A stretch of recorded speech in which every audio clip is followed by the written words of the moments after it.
Good evening. How's everybody doing? It's a Sunday. There's more rain in LA. What else is new these days? Let's light up the darkness. All right, continuing a very interesting discussion that we started yesterday. We're here in Tractate Nazir in chapter 7. Continuing our discussion of Mishna number 3. And these are sources of impurity, corpse impurity, for which the Nazir does not shave, does not interrupt his term of nazirus, does not bring offerings, even though he's contracting or she is contracting a type of corpse impurity. Why does it not trigger what is normally associated when a Nazir transgresses his vow of nazirus, which includes the obligation not to become impure for the dead? And here they have become impure for the dead, but they still don't have to suffer those, somewhat extreme consequences for the interruption of their term of nazirus. It's because, generally speaking, these are sources of corpse impurity that impart corpse impurity by rabbinic decree, kind of that fence around the Torah, that safeguard that for most people just keeps them from coming into contact with corpse impurity. But they haven't really come into contact with it. And that's why this rabbinic decree of impurity does not override the Nazir's biblical obligation not to shave during the term of nazirus. And we'll continue discussing that.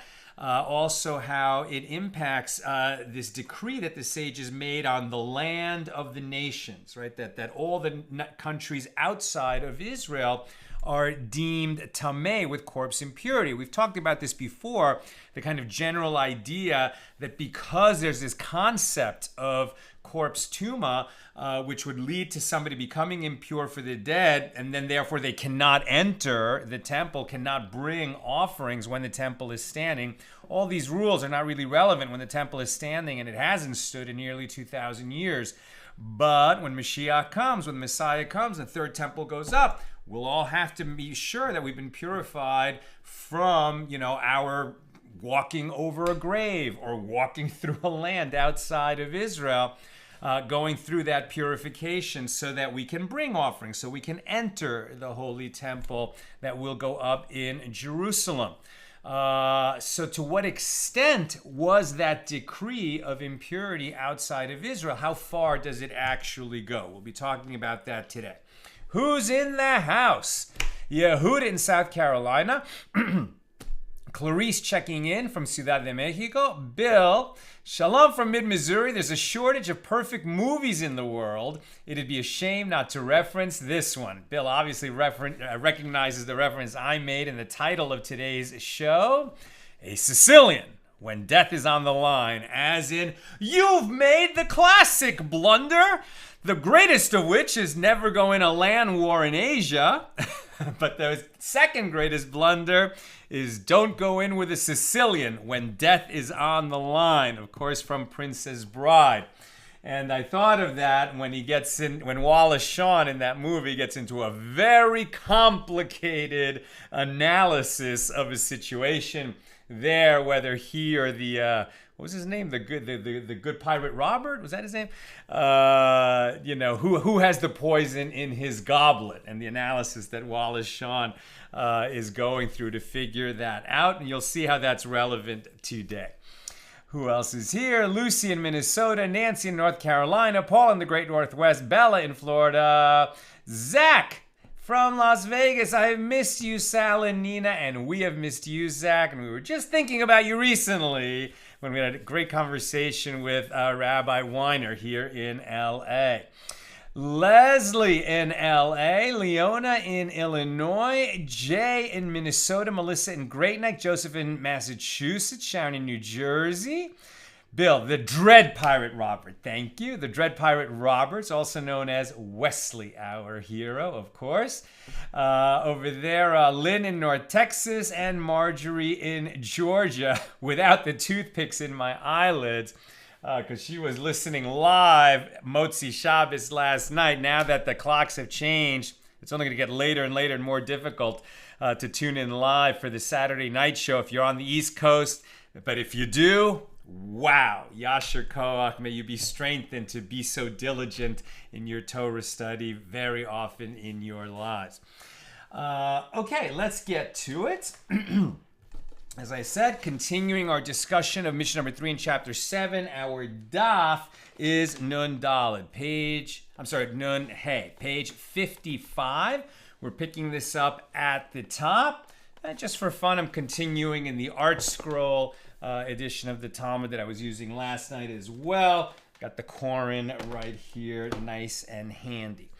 Okay, so shall we say that this question about the nature of the tumah, the ritual impurity, decreed upon the lands of the nations, meaning the lands outside of Israel, is identical to the dispute of Tanaim, right, rabbis of the Mishnaic period, in the following Baraisa. If someone enters the land of the nations inside a carriage or a trunk or a closet, Rabbi Yehuda who redacted the Mishna, rules him tameh. He has become impure for the dead. While Rabbi Yosef bar Yehuda rules him tahor. He is pure. He did not become tameh. So is not their dispute as follows. Rebbe holds that the decree on the lands of the nations was on account of their airspace. Therefore, even though he is insulated from any tumah emanating from the ground, he is tameh. We started this discussion yesterday, and this idea that at a certain point the sages decreed that the lands outside of Israel are tameh. Now, what did they mean? Did they mean that when you leave Israel, wherever you are, necessarily you become tameh, at least if you're not over the ocean? And or is it that when you leave Israel and you're on any other country and you actually set foot on the soil of that country, then you become tameh, right? And what was the rationale given yesterday for what the difference, why we could explain this difference? What would the difference be? First the reason and then the outcome. So the reason would be if it's just once you leave Israel, you're tameh, whether you set foot on the soil or not. So that would be kind of a general decree that would be like a policy measure to encourage people not to leave Israel. And if you do leave Israel, so when you come back, you're going to have to go through a purification. As opposed to if you set foot on the soil of another country, where it's because, since they don't mark their graves, because they don't have a concern of whether there's corpse tumah or not, so anywhere where you set your foot, you might be walking on a grave, right? And so then it's very strongly related to the concept of corpse tumah, and so the practical difference, those would be the reasons for the decree, and the practical difference between them would be this case of if you went riding through the airspace of a foreign land without setting foot on the soil. In modern terms, if you never got out of the car while you were crossing through this foreign land, or in more ancient terms, you were riding in a wagon, in a covered wagon, an enclosed wagon, like a stagecoach. So that wagon would protect you from tumah, and as long as you didn't set foot, you didn't come into contact with it. But if they decreed on the airspace, then it wouldn't matter that you rode through in the stagecoach, you'd become tameh anyway. Now, before we even go any further, this is what's so good about the Koran, I'll tell you where the law ended up on this question. The sages initially decreed ritual impurity on the earth of the lands of the nations. It's about the soil itself, which is imparted by contact and carrying. Right? So it's actually if you touch the soil, because the soil might have bone fragments in it, you never know where there's a grave. So by walking on it, you've touched it. Or if you actually cause the soil to move, then you've carried it. And so that's contact or carrying the soil of the nations, right? That's what they decreed tumah on, not the airspace. Later, however, they extended the decree to its air, so that anyone who inserts his head and the majority of his body into those lands contracts tumah, ritual impurity. However, the air imparts a lesser degree of impurity than the soil. It does not necessitate sprinkling on the 3rd and 7th days, like when you actually come into contact with a corpse or with a grave. If you're just in the air, you're not going to need that 7-day sprinkle, that 7-day purification with the sprinkling that includes the water that includes the ashes of the red heifer. Rather, if you're riding through the stagecoach on some foreign land and you stick your head and most of your body out of the window, so then you become impure through the airspace. So then what happens? It does not necessitate sprinkling on the 3rd and 7th days. Rather, one merely has to immerse and wait for sunset. Immerse in a ritual bath, the mikvah. And similarly, it is not necessary to burn teruma, consecrated food, and offerings due to coming into contact with this sort of impurity. For this reason, the Rambam, Maimonides, rules that the law of the Mishnah is referring only to the impurity imparted by contact or carrying the earth of the land of the nations. Right, so the air is even a lesser impurity than that. But if you're talking about just coming into contact with the soil of the nations, again, that's not by biblical law. It's by rabbinic decree. So even that greater ritual impurity that the sages decreed on the actual earth of the land of the nations is still by rabbinic decree. And so if a nazir comes into contact with that, he is not deemed tameh vis-a-vis having to shave and bring the offerings of impurity for the interruption of his nazirus. That's where the law ended up. That helps, and that summary, I think, helps us understand this discussion. So, Rabbi Yosef Bar Yehuda, so whereas Rebbe holds that the sages decreed on the lands on account of the airspace, right? And so therefore, just going through the air, just, even if you don't touch the ground, you become tameh.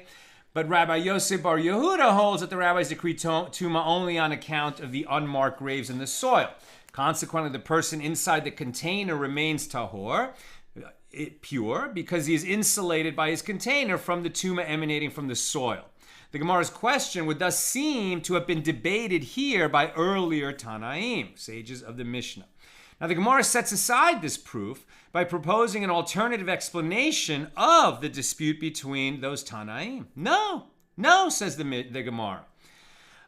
These Tanaim are not debating the question of airspace versus soil. For all of these Tanaim agree that the decree was on account of unmarked graves in the soil.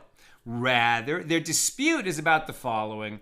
One master, Rabbi Yosef Bar Yehuda, holds that a moving tent is considered a tent in regard to insulating against tumah, whereas the master, Rebbe, holds that a moving tent is not considered a tent in regard to insulating against tumah. Now, the Gemara challenges this interpretation, but we have learned a baraisa. Rabbi Yosef Bar Yehuda says, if there was a trunk full of utensils, and one threw that trunk with its utensils in it, over a corpse, inside a tent, it is tameh. But if it was resting on the ground, it is tahor. So we see from this that Rabbi Yosef Bar Yehuda holds that a moving tent does not insulate against tumah. So the Gemara therefore suggests an alternative explanation of this dispute. Rather, all the Tanaim agree that the tumah was decreed on account of the airspace, right, the more stringent ruling. And the basis of the dispute is the following. One master, Rabbi Yosef Bar Yehuda, holds that since it is uncommon for someone to enter another country inside a carriage, trunk, or closet and never set foot outside of it, the rabbis did not decree tumah for this situation. They didn't issue decrees for very unusual circumstances. And the other master, Rebbe, holds that even though it is uncommon, the rabbis did decree tumah for that situation as well. And the Gemara corroborates this hypothesis from a baraisa. And this is, as we have learned in the following baraisa, if someone enters the land of the nations in a carriage, trunk, or closet, he is tahor, pure. But if he enters in a wagon, a boat, or a masted ship, he is tameh, because it's expected that he will descend from that. So the previous interpretation of the dispute assumed that the tumah decreed on the land, and again, the reason we're talking about this tumah that was decreed on the nations is because in our Mishnah it said that if you become tameh by becoming tameh through the decree of the land of the nations, you might have to go through some purification for that, but a nazir does not have to bring offerings, does not shave his head, does not lose his count of days. So the previous interpretation of the dispute assumed that the tumah decreed on the land of the nations was aimed at the airspace. So the Gemara now suggests an alternative interpretation, which assumes that the decree concerned the soil of the foreign lands. And if you prefer, say that all agree that the decree was in regard to the soil, and the dispute here is due to concern that he may thrust his head and most of his body out of the container as he is passing over the land of the nations. Not a concern if your airplane is flying over, no one's sticking his body outside of the airplane. But hey, if you're riding through a stagecoach and something was behind the stagecoach, you might just want to see it and go out the window or even climb out the window and up onto the roof to take a good look. And then you became tameh, even through the airspace. He's passing over the nations. And the Gemara corroborates this explanation. And this is as we have learned in the following Baraisa. Rabbi Yossi, the son of Rabbi Yehuda, says, if someone enters the land of the nations in a carriage, trunk, or closet, he is tahor, unless he thrusts out his head or most of his body.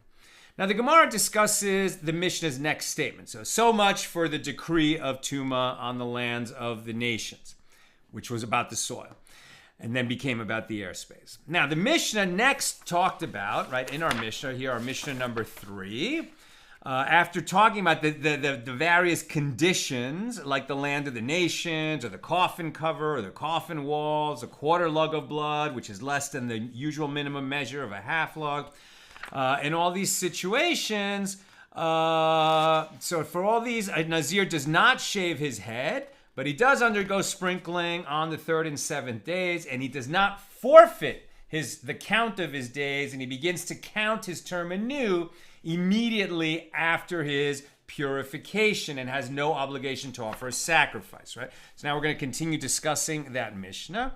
So the Gemara discusses the Mishnah's next statement, and he begins to count his interrupted term of nazirus again immediately after completing his purification from the tumahs, right? So from the sources of impurity, for the types of impurity listed in this Mishnah. Now included in this list are the time of confirmed tzaraas and the days of metzora counts between body shaves. So there we're talking about the metzora, one who is suffering from tzaraas, the skin condition, no longer exists. Physical expression of a spiritual malady that existed when the temple was standing. And when you had that condition, a priest would have to come and look at your skin. And until he came and looked, you didn't have tzaraas. You might have tzaraas, you don't know, but until the priest came and looked at it, you don't. Then when the priest looks at it, he either says, yes, you have tzaraas, or he says, I'm not sure, you're quarantined, I'm going to come back and look in a week, and maybe 2 weeks. At a certain point, the priest says, yes, you have it. So then you enter the purification process. And the purification process for metzora is going to involve 2 full body shavings. So when does he become pure again? Which of his days during this whole purification are going to count toward his nazirus? Now remember, a nazir is only by his the obligation of his oath prohibited from becoming impure for the dead. Impure from tzaraas, whether he has it himself or he touches someone who has tzaraas, that has nothing to do with impurity for the dead. So he's certainly not going to have to shave or bring offerings of impurity as if he became impure for the dead. However, there are other issues involved. One of which is he has to shave if he has tzaraas, and he's not allowed to shave if he is a nazir. So that's a direct conflict right there. Once he's a confirmed metzora, he will shave even though he's a nazir. And then because he has to have enough hair on his body, on his head, to shave at the conclusion of his term of nazirus, that's why he might lose some days in his count. And there's other nuances like that, as we shall see. So he begins to count his interrupted term again immediately after completing his purification from the sources of impurity listed in our Mishnah. And included in this list are the time of confirmed tzaraas and the days that a metzora counts between body shaves. So the Mishnah thus states that these periods are not reckoned toward the nazirus term, meaning these days when he is a confirmed metzora and between body shaves, those days don't count toward his nazirus, right? Once he goes through that purification, he can start counting his days again. But if he vowed to be a nazir, let's say for 30 days, the standard term, and he was a metzora in the middle of those 30 days, at least some of those days of his tzaraas are not going to count toward his 30 days of nazirus, and he'll have to start counting again. At least he doesn't have to reset the clock entirely, like when he becomes impure for the dead, but he's going to lose some of the days. So the Gemara investigates this ruling. So Rav Chisda said, they did not teach this except in a Mishnah in regard to a short term of nazirus, right? A short term is 30 days. But for a lengthy term of nazirus, these days of confirmed tzaraas and counting between body shaves are reckoned toward his terms. And that's what, and we see what the issue is here. Because a nazir needs a full 30 days of hair growth on his head in order to be able to do the shaving of nazirus at the conclusion of a term of nazirus, if he had a shaving in the midst of his 30 days, he's going to owe days at the end just so he can have a full 30 days of hair growth before he shaves for the conclusion of nazirus. If he had taken a vow of nazirus, let's say for a year, then, even if he was a metzora in February and he got through his purification in March, by the time he actually ends his nazirus in December, if he did a calendar year, so it won't matter, right? He has plenty of days to grow a full head of hair. So the fact that he was impure for tzaraas or for touching a metzora in the midst of his, or for being a metzora in the midst of his nazirs won't matter, and his days will count, and he won't lose any of the days of his year. But if he vowed a short term of nazirs, he will lose some of those days just because he needs a full 30 days of hair growth. Now, that's according to Rav Chisda.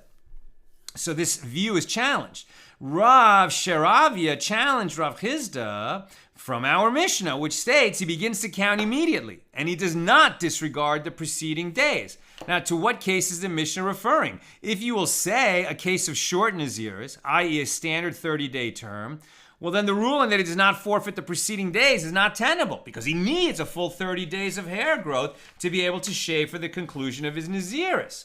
Now we're on 55b, which is tiny.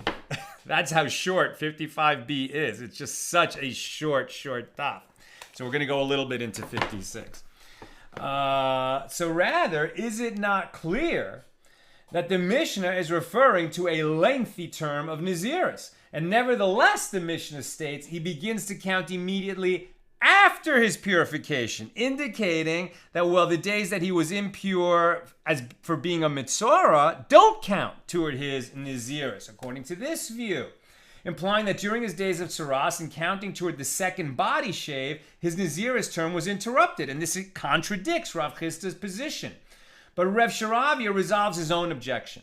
He raised the objection, and then he himself answered it like this. The Mishnah's ruling may be explained according to Rav Chisda in the case of a 50-day term of nazirus, in which the nazir observed 20 days of his term, and then he developed tzaraas, and he therefore shaves his body for his tzaraas, and then he observes 30 more days of nazirus to complete his term, since by the end of the 30 days he has the necessary growth of hair to be able to perform the concluding head shaving.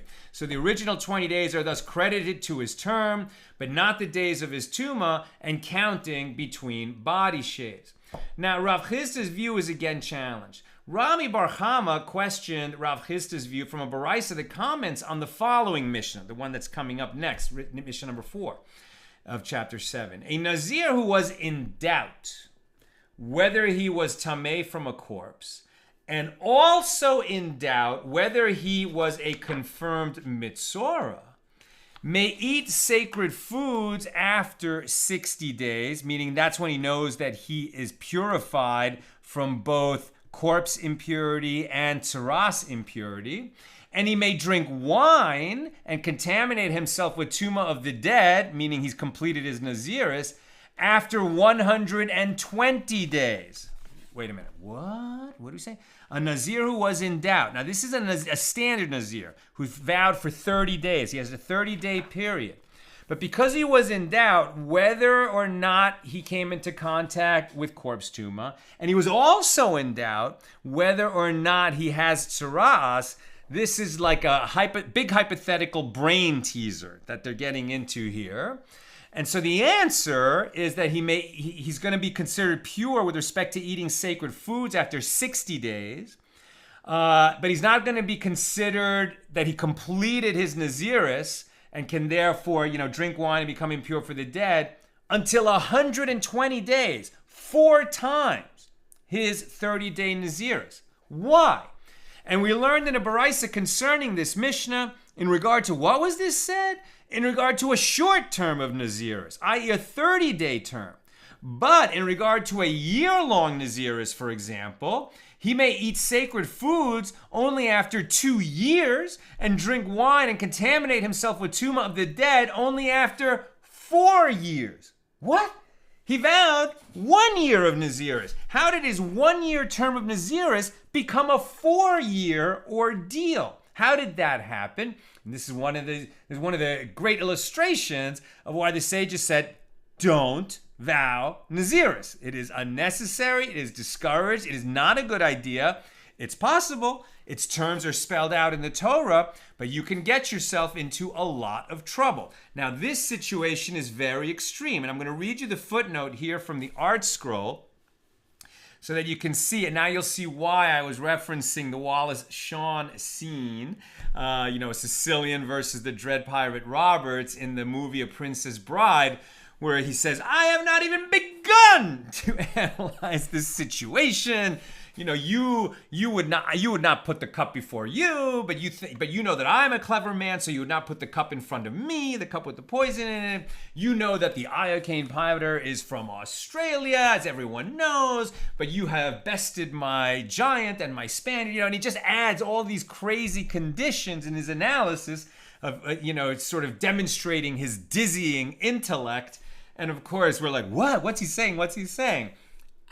So this will remind us of that a little bit, right? So this Nazir who is unsure whether he came into contact with a corpse, he might have, he might not. And he's unsure whether he has tzaraas or not. He might not. Because of that, he has to cover all his bases. And in covering all his bases, his 30-day term can become 120 days, or his 1 year term can become a 4-year term. And how does that happen?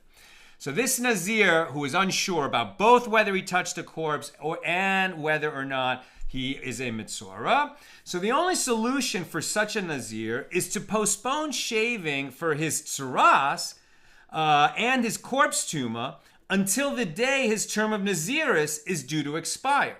Right? Since he might not have touched the corpse and he might not be a metzora, so he can't override the biblical prohibition on shaving his body, particularly shaving his head, during his term of nazirus. So he has to wait, let's say it's his 30-day term. So he has to wait until the 30th day before he can shave, since he's only shaving out of doubt. Okay, then what happens? So he has to wait till the 30th day when his nazirus is due to expire, at which point he is permitted to shave in any case. Now the Mishnah quoted here speaks of a case in which his term was 30 days and he contracted possible tzaraas or corpse tumah on the first day of it. Accordingly, he cannot undergo his first shaving until the 30th day, when he may shave whatever his true status is. If he was never tameh, then he is now a pure Nazir completing his term, and he shaves as part of his concluding ritual. But if he was in fact a metzora, he wasn't sure if he was a metzora, one afflicted with tzaraas, but if he in fact was a metzora, so what is he doing now? Now he's shaving to begin his purification from tzaraas. If he was tameh from a corpse, he shaves as a Nazir tameh to renew his nazirus count. Since he is a possible metzora, he must have his entire body shaved, not just his head. Since he is also possibly corpse tameh, he cannot shave unless he was previously purified. He has previously purified himself of the corpse tumah by undergoing the requisite sprinklings and immersion in the mikveh. Since both a Nazir tameh and a Nazir tahor, one who contracted ritual impurity and one who did not, must offer sacrifices when they shave, he too must offer sacrifices. How this is done in light of his doubtful status will be explained in 4 pages. Shaving on the 30th day does not resolve all his doubts. He still does not know whether he has completed his nazirus or whether he was a nazir tameh who is just now restarting his count of nazirus, or whether he is a healed metzora who must yet undergo a second body shave before even being able to resume his nazir count. He cannot simply shave again 7 days later to complete his purification from possible tzaraas, because it is possible that he was never a metzora.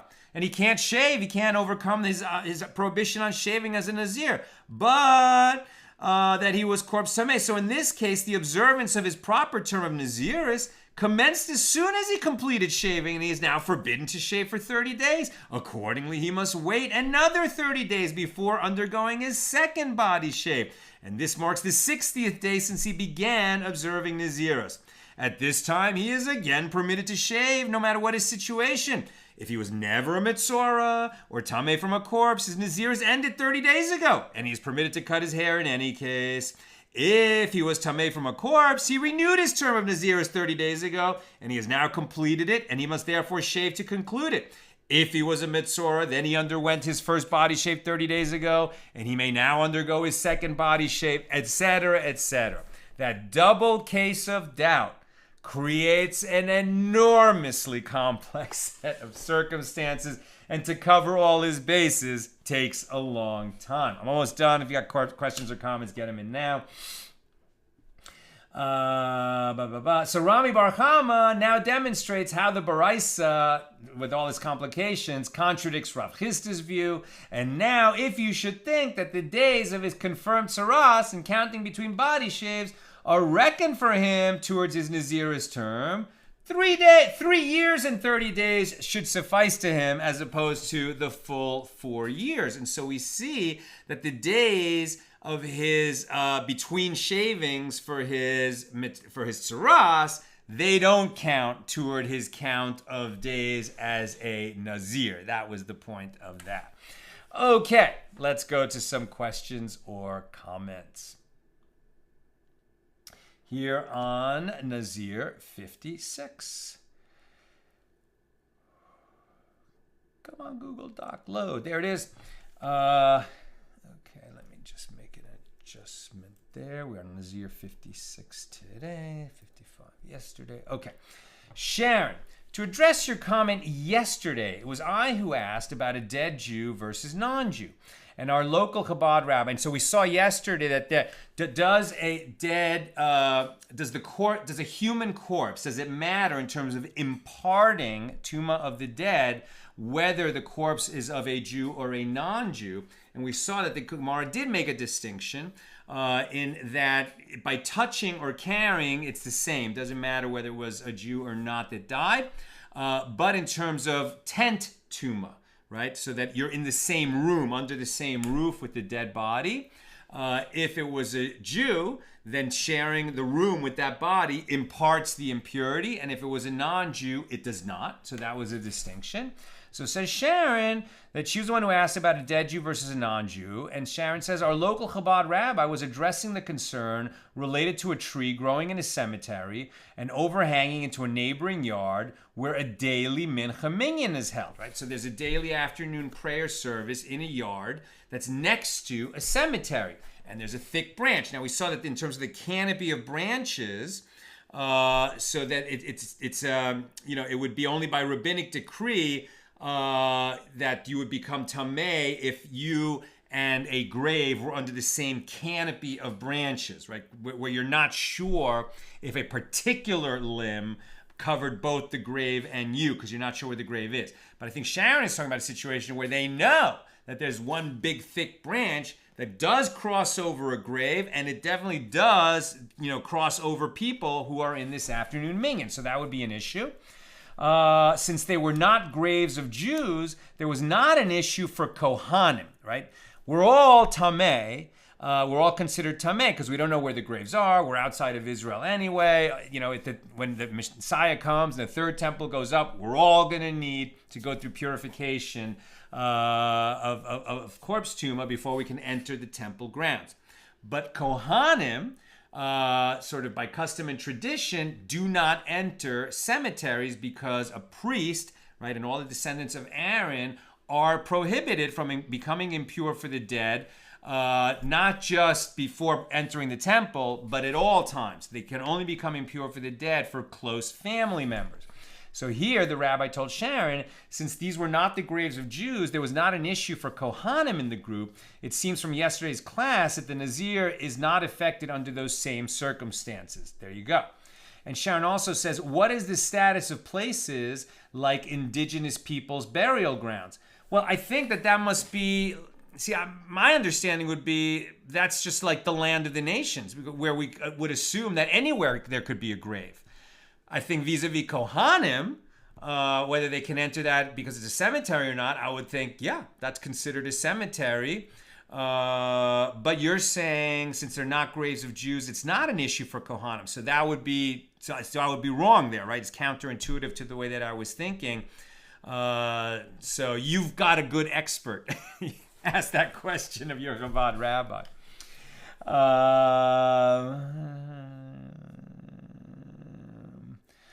Right, and then Joseph is asking a similar question. And see, again, I think that the basic idea is once you're outside of Israel, you just assume that anywhere where you're walking, there might have been a body buried, right? Because there's just no authority saying we have to mark everywhere where a body might have been buried. Because people are making pilgrimages to the temple. And that's why the sages decreed outside. So, whether graves are marked or not, once you're outside of Israel, it doesn't matter. That you assume tumah. What's interesting is inside Israel, is this now considered like the lands of the nations? I wonder about that. Because, the state of Israel is a secular state. There's, sort of much more attention paid to religious Jewish halachic matters inside of Israel, but not in the way that it was when the temple was standing in ancient Israel. So I wonder if this decree of tumah on the lands of the nations applies in the modern state of Israel or not. I don't know the answer to that, and I'd be curious to find out.